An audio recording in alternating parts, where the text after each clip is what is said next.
अस्सलाम वालेकुम and welcome to मद्दे मुकाबिल। मैं हूं रबिया खान और मेरे साथ मौजूद हैं रऊफ क्लासरा। सबसे पहले नजर डालते हैं आज की कुछ अहम डेवलपमेंट्स पर। पीटीआई ने ट्रंप से बानी पीटीआई की रिहाई की उम्मीदें बांध दी। पीटीआई खान की रिहाई के लिए सवाबी जलसे में कोई भी लाएअमल देने में नाकाम, कारकुनान मायूस। पीटीआई की आदत पर कारकुनान बरस पड़े। वजीर आला गंडापुर भी लपेट में आ गए। जलसे में अमरीकी परचम लहराने का वाकया सूबाई हुकूमत परेशान और वफाकी हुकूमत की साजिश करार दे दी। जबकि दूसरी तरफ लंदन में साबिक चीफ जस्टिस काजी फायज ईसा के खिलाफ एहतजाज और गाड़ी पर हमला। पीटीआई मुश्किल में फंस गई। हुकूमत ने जुल्फी बुखारी और मलिका बुखारी समेत 26 अफराद के पासपोर्ट मुअत्तल कर दिए। पाकिस्तानी हाई कमिश्नर ने लंदन में कार्रवाई की दरख्वास्त दे दी। मौलाना फजल रहमान भी लंदन पहुंच गए।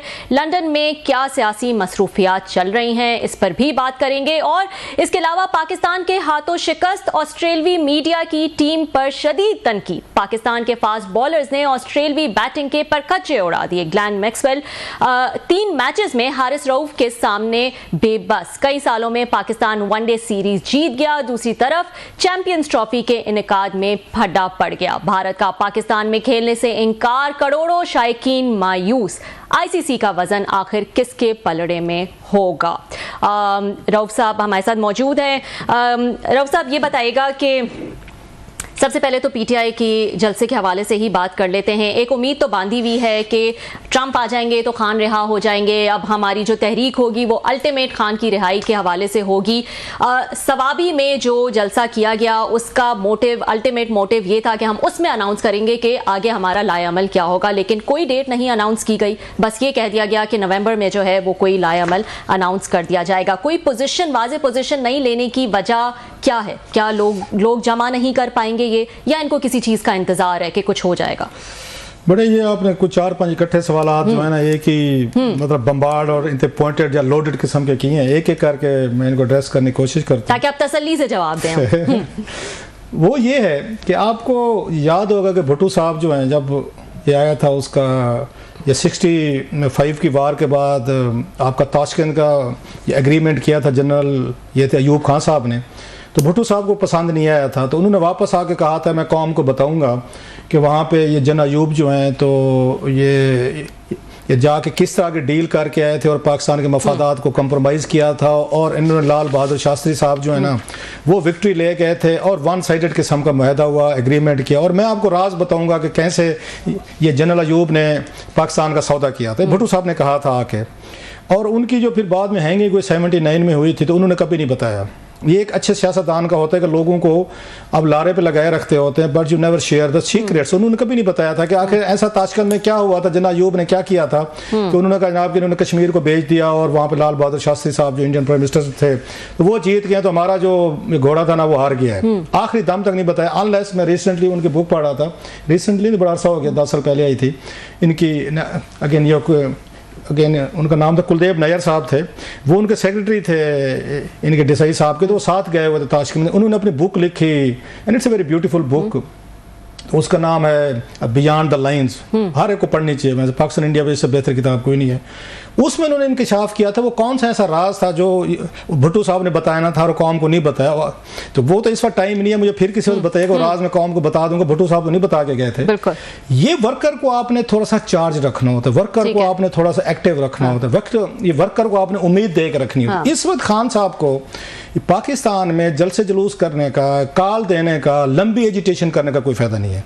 अगर ये करेंगे ये 20 जनवरी के बाद करेंगे। अगर कोई डेट आई, अगर पॉलिटिकली तौर पर ये वाइज हैं, अगर मैं मतलब बैठा हूं इनकी जगह पे, अगर मुझे करनी पड़े काल इन हालात में, तो मैं तो 20 जनवरी के बाद की डेट रखूंगा कोई कि जनाब उसके बाद ही करेंगे। अभी आप कर भी लेंगे। जो बाइडेन साहब बैठे हुए हैं, जो बाइडेन साहब तो पहले आपको मतलब दिखा चुके हैं, आपको उसके बाद आईना दिखाएं या नो कहें, वट जो भी रिस्पांस है उन्होंने तो दे दिया है। वो तो पिछले 2 साल से आपसे बात भी नहीं कर रहे थे, फोन भी नहीं उठा रहे थे। उन्हीं पे तो आपने इल्जाम लगाया हुआ था कि उन्होंने आपका रजीम चेंज किया है। सो बाइडेन साहब पे तो कोई फर्क नहीं पड़ने वाला। पाकिस्तान में हंगामे हो खुदा ना खास्ता, यहाँ पे इलेक्शन रिग्ड हो जाए, ह्यूमन राइट्स अब्यूजेस हो जाए, वो कहते हैं हम तो पाकिस्तानी हुकूमत के साथ काम कर रहे हैं। सो मुझे ये समझाएं नवंबर में ये शुरू हो जाए, यहाँ पे जलसे जुलूस करने, दिसंबर में करें, जनवरी से 20 से करें, तो ट्रंप साहब भी बैठे हों तो वो भी कुछ नहीं कर सकते। वो कुछ कर सकेंगे तो 20 जनवरी के बाद ही कुछ कर सकेंगे ना। तो कोई उनसे सवाल किया जाएगा उनके तर्जमान से, व्हाइट हाउस से, कि पाकिस्तान में डिस्टर्बेंस हो रही है, आपका बड्डी लंगोटे जो हैं वो सड़कों पे हैं, वहाँ पे प्रॉब्लम है, ह्यूमन राइट्स अब्यूजेस हैं, वहाँ पे पे नेट बंद है, वहाँ पे आपका उसके बाद इंटरनेट बंद है, जमहूरियत खतरे में है, रिग्ड इलेक्शन है, खान साहब जेल में बैठे हुए हैं, लोगों के साथ ज्यादतियां हो रही हैं, घरों से उठाया जा रहा है, बला बला और 100 चीजें। तो आप बताएं, तो उनका तर्जमान जो पहला उनकी ब्रीफिंग होगी ना, मैं उनकी पहली ब्रीफिंग का वेट कर रहा हूँ, जब ये आएंगे अपनी ओथ टेकिंग करेंगे ट्रंप साहब, और इनकी ब्रीफिंग, इनका जो भी तर्जमान मुकर्रर करेंगे वो ब्रीफिंग करेगा, तो पाकिस्तानी वहां बैठे होते कोई ना कोई सवाल करेगा, उस सवाल की टोन से आपको अंदाजा हो जाएगा कि ट्रंप साहब जो है पाकिस्तान में इमरान खान साहब को कैसे हैंडल करना चाहते हैं, इनकी प्रायोरिटीज में है या नहीं है, एस्टेब्लिशमेंट, आर्मी चीफ, हमारे प्राइम मिनिस्टर वगैरह, blah blah company. So let's wait for 20th, मेरा ये व्यू है। उसके बाद उनकी पॉलिसी समझ में आएगी जब ये ट्रंप साहब आएंगे वहां पे। अब 2-3 और भी ऑप्शन है ट्रंप साहब के पास। अभी वो तकरीर कर रहे थे, उन्होंने कहा जनाब जिन्होंने अफगानिस्तान में मैस किया है, यहाँ पे पूरे हमारे जर्नल्स गए थे, तो जिस दिन मेरी ओथ टेकेंगे उसी दिन, उसके फौरन बाद मेरे दफ्तर में उनके रेजिग्नेशन आने चाहिए। तो फिर एक ये भी आना चाहिए, वो कह दें कि जनाब के मेरा इमरान खान साहब दोस्त हैं, तो वो पाकिस्तान में हैं, तो उनकी रिहाई का परवाना भी मेरे टेबल पे होना चाहिए ये 20 इसको जनवरी को। कहने को तो कुछ भी कह सकते हैं, लोग कहते हैं जनाब एक वो करेंगे, ट्वीट करेंगे कि जनाब, और अगेन ट्रंप साहब कर भी सकते हैं, उनसे मतलब कोई भी चीज उनकी बैद नहीं। आजकल उनका कॉन्फिडेंस लेवल तो आसमान को छू रहा है, कॉन्फिडेंस लेवल भी और अनप्रेडिक्टेबल पर्सनालिटी भी, वो भी है। सो इसलिए इनको सूट नहीं करता, ये नहीं लेंगे। दूसरा ये है कि वर्कर इनका उस तरह का इन पे ट्रस्ट नहीं करता पीटीआई पे, इन्हें उनका ट्रस्ट विन करने के लिए कोई बहुत बड़ी चीज करनी पड़ेगी। ये बहुत इंपॉर्टेंट है ना कि क्या इतने नंबर निकाल भी सकेंगे वो कि कुछ कामयाब वो कर सकें। हम पिछले प्रोग्रामों में भी बात कर चुके हैं, और जो स्टेटमेंट्स आई हैं जैसे सलमान अकरम राजा साहब की आई हैं, वो तो इतने कॉन्फिडेंट नहीं नजर आ रहे थे। वो तो यही कह रहे थे जब तक हमारे पास इतने लोग जमा नहीं हो जाते हम कोई तहरीक नहीं ला सकते, हम कुछ नहीं कर सकते। वो अलग बात है कि अली अमीन गंडापुर साहब जो हैं वो एक अलग ही सिमत में चल रहे होते हैं। तो ये भी तो देखना है ना कि कितने नंबर्स निकालना पॉसिबल होगा भी कि नहीं होगा। वो बता चुके हैं, नंबर की तो कैपिंग हो चुकी है। मतलब खान साहब जब खुद बाहर थे, हम कई दफा बात कह चुके, कितने लोग निकाल पाए थे, जब उनके हालांकि गोली भी लगी हुई थी, अटैक भी था, उनके प्लस्तर भी चढ़ा हुआ था, वो मतलब और भी बहुत सारे इशू से गुजरे, मतलब सिंपैथी, एक वोट भी था, सिंपैथी वेव भी थी। उसके बावजूद वो जब आए थे 2022 में, यहाँ धरना करने आए थे जनाब से मुनीर साहब की जब अपॉइंटमेंट हो रही थी, तो उस वक्त भी वो इतने बड़े बंदे नहीं निकाल सके थे, आपको याद हो। बल्कि उन्होंने जलसे को उन्होंने वहां बैठे बैठे वो कर दिया था, और उसी में उन्होंने ऐलान कर दिया था, वो इस्तीफे लेने आए थे कि हम इस्तीफे लेंगे, इनकी हुकूमत करेंगे। वो केपीके और पंजाब हुकूमत तोड़ के उसी में चले गए थे। तो उनके अपने वजीर कहते थे भाई साहब वो तो छोड़े, हम तो यहाँ पे उनसे इस्तीफे लेने आए थे। खान साहब ने ऐलान करके चले, उन्होंने ऐलान पे बैठ के हमारे इस्तीफे ले लिए थे। सो बेसिकली अभी तो डेट देके खुद फंसने वाली बात है कि कोई ऐसी सूट नहीं करती। मेरा 2-3 चीजों को, एक तो मैंने ट्रंप साहब को बता दिया, इनको सूट करेगा once he is in the saddle. सही, अगर once he is in the command, वो वहां व्हाइट हाउस बैठे होते हैं, ओवल ऑफिस बैठे, फिर आप ये करेंगे, आपको सूट करता है कि यहाँ से रोला डालें, उधर से अपने लोग एक्टिवेट करें, जो जुल्फिकार बुखारी साहब को वहां लंदन से डैश करें, वो पहुंच जाए, उस पर करें सारे। दूसरी ये है, इनके पास इस वक्त चीज है कि लोगों का एतमाद विन करने वाली बात है। क्योंकि पिछली दफा जो आए थे यहाँ पे ये धरना लेके अली अमीन, ये बहुत बड़ा डेंट पड़ा है, उन्हें नहीं एहसास इस बात का, बहुत बड़ा डेंट पड़ा है। मैं तो 1-2 और उनके वर्कर्स की देख रहा था जिनको पेशावर में पुलिस वगैरह ने मारा है जलसे जुलूस का। उन्होंने जनाब हम पंजाब जाए, वहां से पंजाब की पुलिस से कुट खाते हैं, इस्लामाबाद जाए, इस्लामाबाद की पुलिस से कुट खाते हैं, पेशावर में हम कोई जुलूस निकाले वहां पे कुट खाते हैं, हमारा काम कुट खाने रह गए। उनका वर्कर था बड़ा करीबी, मैं उसकी वीडियो क्लिप देख रहा था। सो उनका एतमाद लेवल, जो पिछली दफा इन्होंने वर्क फ्रॉम होम कराया है ना, ये बांग्लादेश मॉडल लाना चाह रहे थे कि 8-10 हज़ार बंदा ले इस्लामाबाद की सड़कों पे छोड़ दो, जिसका जिधर मुंह समाये वो जाके पहुंच जाए, और वो बैक फायर किया है। और वर्कर उनका सियाना निकला है कि उसने यहाँ इस्लामाबाद में ट्रबल नहीं किया, आग नहीं लगाई, कोई हंगामे नहीं किए। जो उनका मकसद था कि अली अमीन गंडापुर साहब गायब हो गए, वजीर आला गायब हो गया, अभी आपका इतना बड़ी प्रोवोकेशन तो हो नहीं सकती थी। अच्छा, अली अमीन साहब के हवाले से बड़ी, क्योंकि आप बात कर रहे हैं, इंटरेस्टिंग स्टेटमेंट ख्वाजा आसिफ साहब की मैं उस दिन सुन रही थी कि उन्होंने दी है। उन्होंने कहा कि वो तो कॉम्प्रोमाइज्ड है, ठीक है, वो कुछ नहीं कर सकते, और इमरान खान जो है वो ये जानते हैं कि वो कॉम्प्रोमाइज्ड है, उनको इसीलिए रखा हुआ है कि वो कोई जो है रास्ता निकालें, कोई राब्ते करें, कोई बेसिकली उनके वर्ड से कि सहूलत कारी करें।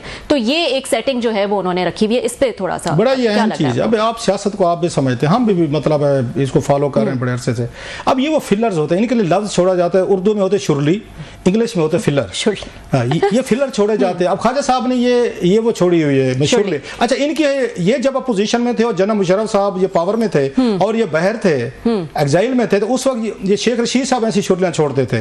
और ये शहबाज शरीफ से हमारा राब्ता हो गया, वो हमारे बंदे से खुफिया मुलाकातें कर रहे हैं, हम मैनेज नवाज शरीफ साहब कर रहे हैं, फलां बंदा ग्रंटर है, वो दरमियान में। रीजन क्या होती है कि अपना वर्कर जो है ना इनका, उसको डिमोरलाइज करेंगे। अब किसके पीछे लगे हुए यार, ये तो खुफिया मुलाकातें कर रहे हैं, ये तो झुकने को तैयार है, बिकने को तैयार है, फौजियों से मिलते हैं, सीक्रेट एजेंसी के लोगों से मिलते हैं, आपको मारे पटवा पटू के निकल जाते हैं, ये खुद मजे कर रहे हैं, तुम लोग सड़कों पर मारे खा रहे हो। सो लीडरशिप से डिस्टेंस करना होता है, उनको आपने उनसे हटाना होता है, वो कहते हैं मुतनफिर करना होता है। ये हर पार्टी के साथ होता है, बेनजीर भुट्टो साहब के भी साथ होता था कि वो देखिए अमीन फ़हीम साहब जो है वो जनाब मुशर्रफ के लोगों से, उनके ग्लैडिएटर से, मस्कीटर से मुलाकातें कर रहे हैं, और बेनजीर भुट्टो साहब जो है उन्होंने सख्त लाइन ली, गुड कप बैड कप खेल रहे हैं, तो उनके वर्कर को भी डिमोरलाइज करना चाहते। अब वही जो स्ट्रेटेजी इन भी अपनाते थे शेख रशीद एंड कंपनी और लोग भी थे, या कि तो वही वाली ख्वाजा आसिफ साहब इन पे आजमा रहे हैं। होता क्या कि ये कंप्रोमाइज्ड हैं, क्यों? ये फौजियों से मिलते हैं, ये सीक्रेट एजेंसी से मिलते हैं, ये डील करने की कोशिश कर रहे हैं। अब इस बात को इनकार करता है, अगर वहां पे उसे समझदारी से जवाब नहीं दिया हुआ उन्होंने, अमीन गंडापुर साहब ने, अगर वो जवाब देता है तो इसका मकसद पूरा होता है ख्वाजा साहब का कि आप हमारे साथ एंगेज हो। हम कहेंगे नहीं जी, हमारे पास सबूत है, हमारे पास वीडियो है, हमें सारा पता है, रिकॉर्डिंग बला बला चीजें। सो आपने जो उनका वर्कर है पीटीए का, क्योंकि पीटीए का इस वक्त उनको मैसेज दिया, नैरेटिव बना हुआ, हम ना फौज से बात कर रहे हैं, ना हम एजेंसियों से बात कर रहे हैं, ना हम बिकते हैं ना झुकते हैं, डट के खड़ा है कप्तान, हम तो कहीं नहीं जा रहे, हम तो अगर हमारा कप्तान तो 20 साल का 100 साल जेल में बैठने को तैयार है, ऊपर से फिला रहता है, वो भाई साहब आपको तो बंदे मिले हुए हैं। हर बंदा यही बात करता है। आप नोट करें कि पीटीए के 90% 100% लोग जो मिले हुए हैं कंप्रोमाइज्ड हैं, और ये जनाब फौज के साथ भी मिले हैं, खान साहब को धोखा दे रहे हैं, खान साहब ये कर रहे हैं। और भाई साहब अगर वो फौजियों से मिल भी रहा है तो खान साहब की ब्लेसिंग से मिल रहा है, ये जहन में रखें। ठीक है, वो कभी भी अकेले सोलो फ्लाइट नहीं करेगा खान साहब। लेकिन कहा यही ख्वाजा आसिफ साहब ने कि जो है खान साहब को पता है और वो चाहते हैं कि अली अमीन यही रोल अदा करते हैं। अच्छा, एक और बताते हैं, आपने बड़ा अच्छा, चलो एक बात शुरू, ख्वाजा साहब ने कहा उनको पता है, बस very shortly because we have to go on. अच्छा, लास्टली सर, इस वक्त की बात है कि जब यहाँ पे जनरल कियानी साहब ये थे, आर्मी चीफ थे, ये वापस आए थे, नवाज शरीफ साहब ने कंपनी पीपल्स पार्टी का दौर था, और सीओडी साइन करके आए थे कि हम अपोजिशन के दिनों में हम जाके जर्नलों से मुलाकात नहीं करेंगे। ये बेनजीर भुट्टो साहब और नवाज शरीफ साहब ने 2006 में वहाँ रहमान मलिक के घर पे साइन की थी, एक डील साइन की थी। बेनजीर भुट्टो साहब वो डील करने के बाद वो जाकर जनाब मुशर्रफ से दुबई खुफिया मुलाकातें कर रहे थे। जरा कमिटमेंट लेवल देखें इनके, ये साइन करके सीओडी करने के बाद खुफिया मुलाकात की तय ये हुआ था कि जर्नलों से मुलाकातें हमने खुफिया नहीं करनी, ना नवाज शरीफ साहब करेंगे ना बेनजीर भुट्टो साहब करेंगे। उन्होंने फ्लाइट ली, साइन किया, सीधा दुबई में मुलाकात की खुफिया उनसे मुशर्रफ साहब से, वो कंट्रोलिजर राइस एंड कंपनी उनके पीछे से रॉयल ग्रांट वगैरह उन्होंने की। वापस आए पाकिस्तान, इन्होंने अपनी करनी थी कि अगर हम अपोजिशन में हुए तो सिटिंग हुकूमत के खिलाफ हम जर्नलों से मुलाकातें नहीं करेंगे। उस वक्त पीपल्स पार्टी की हुकूमत थी जिनसे सीओडी था। यहाँ शहबाज शरीफ साहब और चौधरी निसार अली खान साहब की दर्जनों खुफिया मुलाकातें हुई उस वक्त जनरल कियानी साहब से, जिसको बाद में चौधरी निसार अली खान साहब कंफर्म किया जब सामने हमारे तारिक अजीज साहब हैं, हमारे रिपोर्टर हैं, हमारे इसके चैनल के बड़े जबरदस्त, उनकी खबर थी। तो नवाज शरीफ साहब से पूछा गया ये यहाँ पे ये पंजाब हाउस में कि भाई साहब आप तो कहते थे सीओडी में लिख कर आए थे कि हम ये खुफिया मुलाकातें नहीं करेंगे, यहाँ पे आपके शहबाज शरीफ साहब और ये चौधरी निसार अली साहब मुलाकातें कर चुके हैं खुफिया 12-14। उनका जवाब सुने, भोला मतलब भोले बन जाते हैं ना, उन्होंने नॉट टू माई नॉलेज, ये मुमकिन हो सकता है चौधरी निसार अली खान साहब और शहबाज शरीफ साहब जो हैं वो मुलाकातें कर रहे हैं उससे जर्नलों से, और नवाज शरीफ को पता ही नहीं है। मैं इस पे कॉलम लिखा था, मैं कि मियां साहब या तो रिजाइन कर दें, आपकी पार्टी के दो लोग बगावत कर रहे हैं, आपको इस काबिल नहीं समझते कि वो आपसे पूछें, जर्नलों से मुलाकात कर रहे हैं, सीओटी साइन हो चुके, या पार्टनर्स इन क्राइम है, या फिर आप इग्नोरेंट है। इन आइदर केस फिर आपको मैं क्विट करना चाहिए, फिर आपको रिजाइन देना चाहिए। सो ये वही वाला काम कर रहे हैं कि जनाब के उनको इमरान खान साहब को पता है, भाई आपके लीडरों को पता था, खान साहब को पता है, दोनों मिलकर करते, वो भी वारदातें डाल रहे थे, ये भी डाल रहे हैं, वारदातें डाल रहे थे। ठीक है, वक्त हुआ एक छोटे से ब्रेक का, ब्रेक के बाद मजीद स्टोरीज डिस्कस करेंगे। Stay with us. Welcome back नाजरीन, इस वक्त हमारे साथ मौजूद हैं आलिया रशीद साहिबा, सीनियर स्पोर्ट्स जर्नलिस्ट हैं और इसके अलावा हेड ऑफ पीटीवी स्पोर्ट्स है, one of the leading sports journalist of Pakistan. इनसे बात करते हैं। अस्सलाम वालेकुम आलिया साहिबा। जी वालेकुम सलाम, बहुत शुक्रिया, thank you so much for joining us. Alia साहिबा, इंडिया जो है उसने मना कर दिया है, वो पाकिस्तान नहीं आना चाहते इस सीरीज में चैंपियंस ट्रॉफी के लिए। पाकिस्तान ने अपना बड़ा स्टैंड लिया हुआ है, अब तक तो ऐसा लग रहा है। आपको क्या लगता है, Pakistan will stick by it या फिर ये डिसीजन चेंज भी हो सकता है, हाइब्रिड मॉडल की तरफ भी हम जा सकते हैं जिसकी इंडिया ख्वाहिश कर रहा है? हाँ जी, बिल्कुल ऐसा ही है। देखें, इंडिया की जो अहमियत है उससे हम इनकार नहीं कर सकते। इंडिया की जो क्रिकेट टीम है उसके हिसाब से उनके जो उनकी जो मार्केट वैल्यू है, जो उनका गेम है, उस सारी चीज़ों से वो काफ़ी ऊपर चले गए हैं। और उसमें जो इम्पोर्टेंट फैक्ट है जो हमें मानना पड़ेगा, क्योंकि आजकल की दुनिया में आपको पता है मनी टॉक्स, और ये रियलिटी है। और अब आईसीसी में भी उनका इन्फ्लुएंस बहुत ज़्यादा है, इसमें कोई शक नहीं है। लेकिन ये बहुत अफसोसनाक बात होगी कि आईसीसी जो है वो अपनी क्रेडिबिलिटी का ख्याल ना करे और किसी एक मुल्क को आप ओब्लाइज करते रहें मुसलसल, चाहे उसके पॉलिटिकल रीजंस हो या जो भी व्हाटएवर, मगर पाकिस्तान हमेशा कॉम्प्रोमाइजिंग उस पर रहा है, कंडक्ट रहा है। हम हमेशा गए भी हैं, अभी आपको पता है पिछले साल भी वर्ल्ड कप इंडिया में खेल के आए हैं। और अगर आप हिस्ट्री में देखें ना तो 96 में वेस्ट इंडीज और ऑस्ट्रेलिया ने श्रीलंका वर्ल्ड कप जाने से इनकार कर दिया था। फिर 2003 में न्यूजीलैंड केन्या में नहीं खेला और इंग्लैंड ने जिम्बाब्वे से खेलने से मना कर दिया। उस वक्त कोई हाइब्रिड मॉडल और वेन्यू तब्दील करने की बात नहीं हुई, लेकिन अब क्यों हो रही है? इसलिए हो रही है कि अब ये बात इंडिया कर रहा है, और इसलिए हो रही है अभी हमारा एशिया कप बहुत बुरा गुजरा है पिछले साल, इसी वजह से कि इन्होंने कहा कि हमने नहीं आना, इंडियन टीम ने, और हमें वहां पे करना पड़ा यूएई में। तो उससे बहुत सारी चीजें जो हैं वो खराब होती हैं। प्रॉब्लम अब इस वक्त जो पाकिस्तान की गवर्नमेंट या पाकिस्तान क्रिकेट बोर्ड जो स्टांस ले रहा है, जो बज़ाहिर इस वक्त नजर आ रहा है सो फार, वो इस लिहाज से बहुत अच्छा है कि देखिए इमोशंस की बड़ी अहमियत होती है, लेकिन बिजनेस में इमोशंस नहीं, इक्वेशंस और नंबर्स देखे जाते हैं। तो अगर पाकिस्तान और इंडिया जो है इसका टाकरा दुनिया का नंबर 1 टाकरा है आई बॉल्स और रेवेन्यू के लिहाज से, तो वो इंडिया अकेले खेल के या किसी और टीम से खेल के तो नहीं गेन कर सकता ना। तो खेलना तो उसको पाकिस्तान से ही है, तभी जाके आपको वो बिजनेस मिलता है, और यही इंटरेस्ट जो है ये आईसीसी का भी है।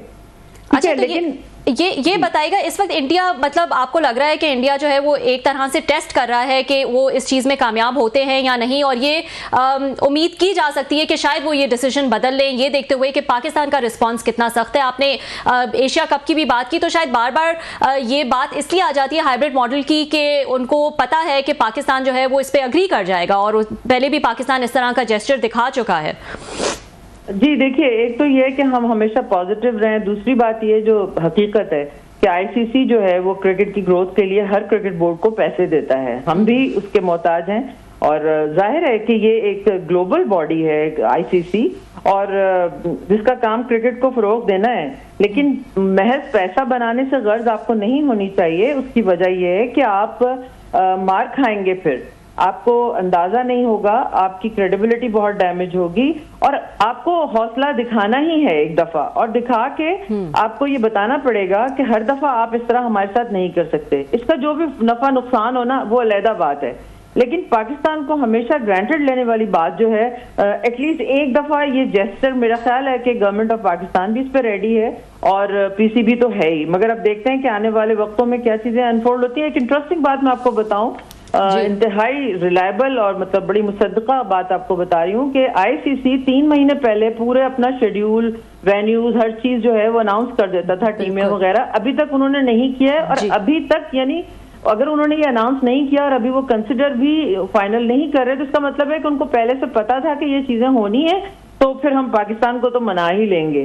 तो एक और अहम बात ये भी आ रही है कि शायद पाकिस्तान खुद चैंपियंस ट्रॉफी से विड्रॉ कर ले अगर उसकी बात नहीं मानेंगी। तो देखते हैं कि आईसीसी जो है वो किस तरह इसको टैकल करता है। ये एक कॉम्प्लिकेटेड सिचुएशन है रेवेन्यू के लिहाज से भी, बल्कि वही ज्यादा टॉप प्रायोरिटी होती है। क्रिकेट तो आपको पता है पूरी दुनिया में जो देखता है उसको इश्क है इस गेम से, लेकिन उसको बचाना और अपने ऑनर को बचाना, अपनी जो एक आपके आईसीसी की जो एसओपीज होती हैं होस्टिंग राइट्स वाली, उसको खुद ही आप अपना विड्रॉ करके अगर आप अपनी क्रेडिबिलिटी खुद ही खराब करेंगे तो एक्चुअली फिर इम्पोर्टेंस ही आईसीसी की फ्यूचर में खत्म हो जाएगी। अच्छा, ये बताइएगा कि अभी हमने देखा है कि इंडिया का एक स्टांस रहा है जिस पे हमेशा उन्होंने पाकिस्तान से क्रिकेट ना खेलने की वजह वो क्रॉस बॉर्डर टेररिज्म की हमेशा बात करते हैं पिछले 10-12 साल से जब से मोदी साहब हैं।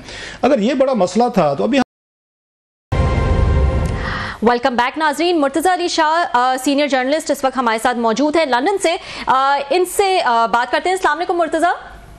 वालेकुम सलाम। जी मुर्तज़ा, कुछ अहम पेशरफ्त हुई है लंदन में जो चीफ जस्टिस काजी फाइज ईसा के खिलाफ एहतजाज हुआ और फिर उनकी गाड़ी पर हमला हुआ, उसमें जो लोग इन्वॉल्व थे उनके हवाले से कुछ पेशरफ्त हुई है। पाकिस्तानी हुकूमत ने कुछ इकदाम लिए हैं, बताइएगा कि एक तो क्या इकदाम है और दूसरा कि जिन लोगों के खिलाफ ये इकदाम लिए गए हैं वो क्या ब्रिटिश नेशनल्स हैं, पाकिस्तानी नेशनल्स हैं, डुअल नेशनल्स हैं, क्या स्टेटस है उनका? जी, इसमें आपने तो 5-6 सवाल पूछ लिए हैं।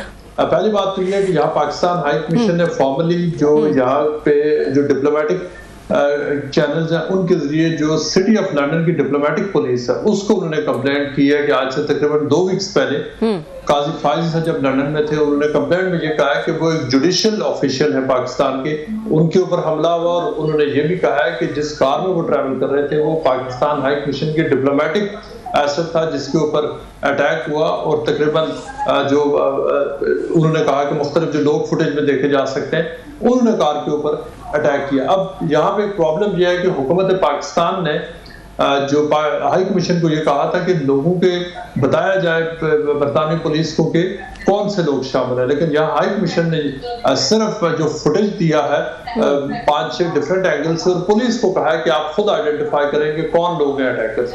अब इसके ऊपर एक तरह की यहाँ टसल भी चल रही है कि पाकिस्तानी अथॉरिटीज का कुछ और मौक़िफ़ है, हाई कमीशन ये कह रहा है कि ये खुद आइडेंटिफाई करे।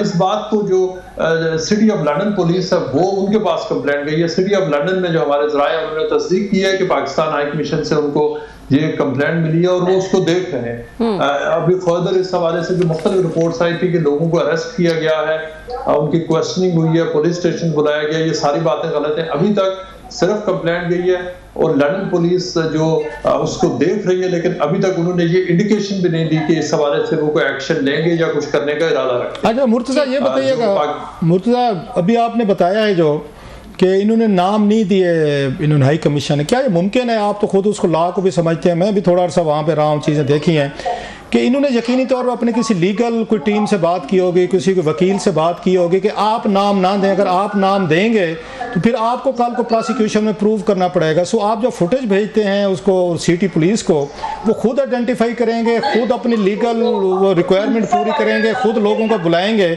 और क्योंकि सीसीटीवी कैमरे आपको पता है जुडिशल सिस्टम में बड़े यूज़ होते हैं, लोगों को भी सजाएं भी हुई हैं, 2011 में भी हुई थी, अभी जो राइट्स है उनमें भी हुई। सो उन्होंने बड़ा वाइजली नहीं स्टेप लिया कि इनकी पुलिस खुद इन कैमरों के जरिए सीसीटीवी के जरिए लोगों को आइडेंटिफाई करे, उनको बुलाए, इन्वेस्टिगेशन करे, उनका चलान तैयार करके अदालत में ले जाए और कल को जज को दिखाए सर ये देखें फलां बंदा है, ये अटैक कर रहा है, मुक्के मारे, नारे मारे। सो मेरा तो ख्याल है ये लीगली तौर पर उन्होंने सही फैसला किया नाम ना दे के पुलिस खुद इनको आइडेंटिफाई करे।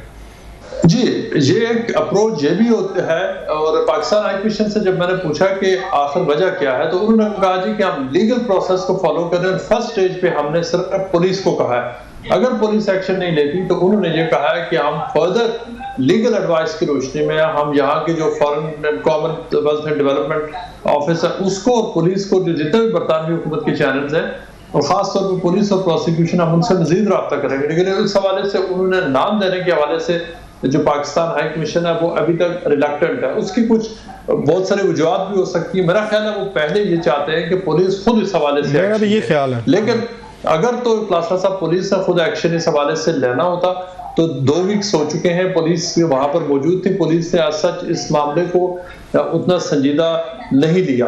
पुलिस भी ये समझती है कि ये पाकिस्तानियों की आपस में लड़ाई है। सर एक बात बताएं मुर्तज़ा, एक बात बताएं, मुझे उनके सिस्टम का लॉ का नहीं पता, आप रेगुलर रिपोर्ट करते हैं, you might be knowing it, राब्ते में भी रहते हैं, ये क्या वहाँ पे होता है इस तरह का सिस्टम कि पुलिस कोई सुओ मोटो टाइप कार्रवाई कर सकती है, अपनी तरफ से रिपोर्ट दर्ज कर ले और बुला ले अगर कंप्लेनेंट ना हो? हमारे यहाँ तो ये होता है मोस्टली, पुलिस जो है हमेशा कहते हैं कंप्लेनेंट आएगा तो हम कार्रवाई करेंगे, अपनी तरफ से तो पुलिस नहीं जाती इनको करने के लिए। So they might be waiting for an applicant.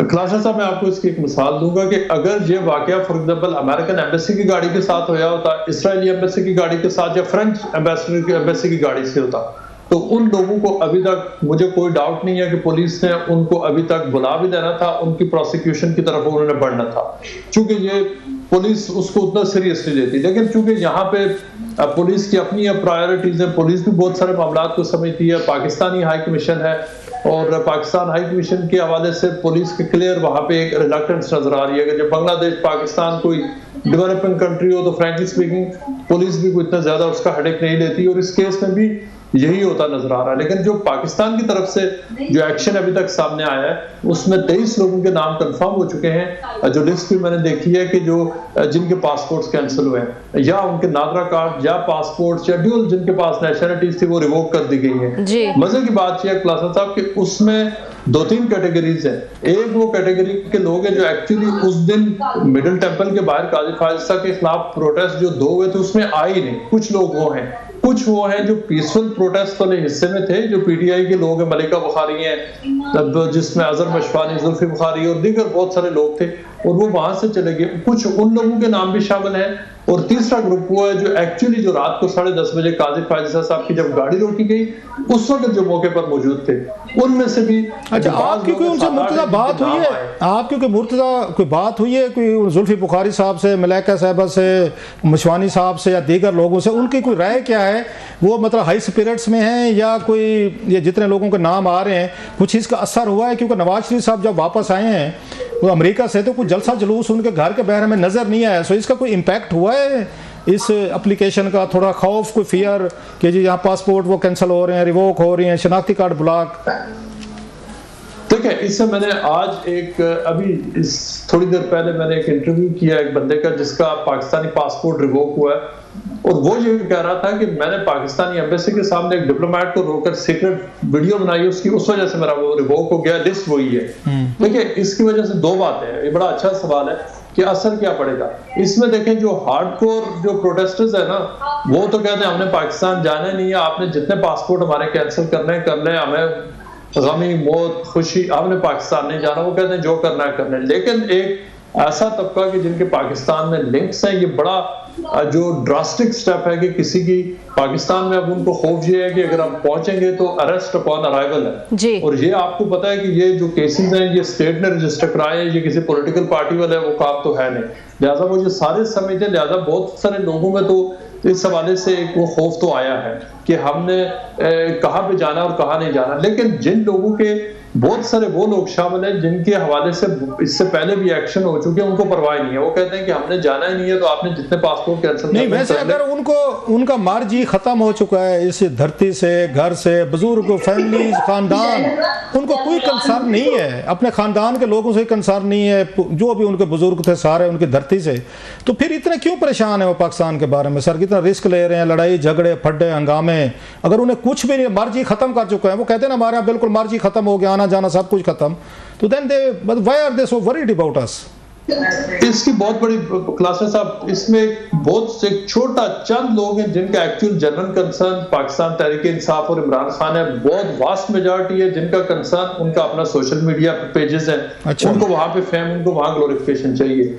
और एक और फैक्टर भी ये है कि बहुत सारे लोग इसलिए भी है कि उनको रेलेवेंस चाहिए, और जब आप पाकिस्तानी 250 मिलियन की नेशन के हवाले से कुछ करें तो आपको रीच, रेलेवेंस, इन्फ्लुएंस मिलता है। जबकि आप ब्रिटिश पॉलिटिक्स में लेबर पार्टी, कंजर्वेटिव पार्टी में जहां पे मेहनत कर रहे हो तो कोई पूछता ही नहीं है। लिहाजा वहां पे हंगामा, हल्ला गुल्ला और एंगेजमेंट बहुत ज्यादा है पाकिस्तान में, तो वो उस हवाले से एक रीच का जो एलिमेंट है ना, ये इसमें बहुत ज्यादा नुमाया है। इसमें ये प्रोटेस्टर भी उसी हद तक शामिल है, और वो आते हैं, बाकी मीडिया के लोग वहां होते हैं, हम होते हैं, हम लोग उनको फिल्म करते हैं, और एक बड़ा वहां पे यानी बाजार लगता है। मैं आपको ये क्लैरिफाई करता चलूं कि जो पाकिस्तान तहरीक इंसाफ की ऑफिशियल बॉडी है वो बड़ा रेगुलेटेड और स्ट्रिक्ट डिसिप्लिन के अंदर प्रोटेस्ट करते हैं। वो जो एवनफील्ड के बाहर वो इक्का दुक्का उनके प्रोटेस्ट होते हैं, और वो पीसफुल प्रोटेस्ट है। आपने कहा कि वो पीसफुली जो है वो कर रहे होते हैं। बहुत बहुत शुक्रिया मुर्तज़ा फॉर ज्वाइनिंग अस। आज के लिए इतना ही, वक्त ख़त्म हुआ जाता है, कल आपसे फिर मुलाकात होगी।